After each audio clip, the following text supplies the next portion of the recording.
So this teen was walking with his family. This was around the Daytona Beach Boardwalk when they say a random guy attacks this 13-year-old with a knife and slices right where his throat and neck area is. I mean, this had to be the freakiest thing ever. It's a big gash he had on his neck. We found out a lot of very interesting stuff today. We talked to the young man who's opening up about the story and what happened.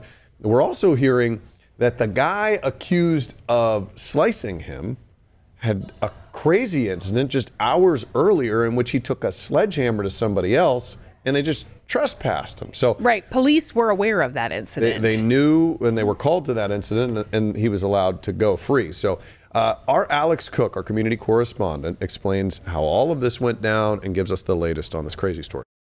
I was on the phone at the time, and then some crazy dude comes from behind me and he tries to cut my throat. Daytona Beach police say this man, Jermaine Long, walked up and slashed that boy in the throat.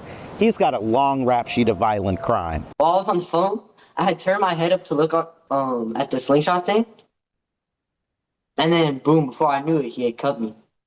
He missed my jugular though. He just ran out. I didn't even see him. I didn't know what he looked like or anything. Clark's mom called 911. My son was somebody cut his throat. 1 more millimeter and he probably wouldn't have made it.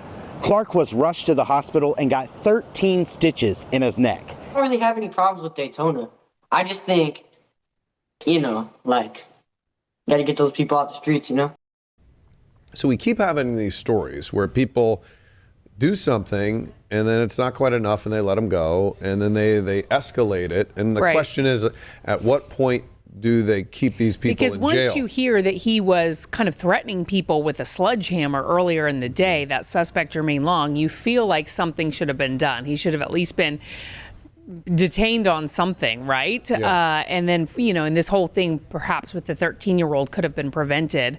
But, glad to see and hear from that 13-year-old that he is okay. He's got that nasty I was going to say, it did look cut nasty. on his neck. That is not a paper cut. That is a serious slice. Just awful. You're here in town visiting, hoping to have a wonderful time with your family, to go to the Daytona 500, and something horrific like that Terrible happens. look for as a tourism area, you can't be having stuff like that. You want people to feel safe while they're visiting. Yeah.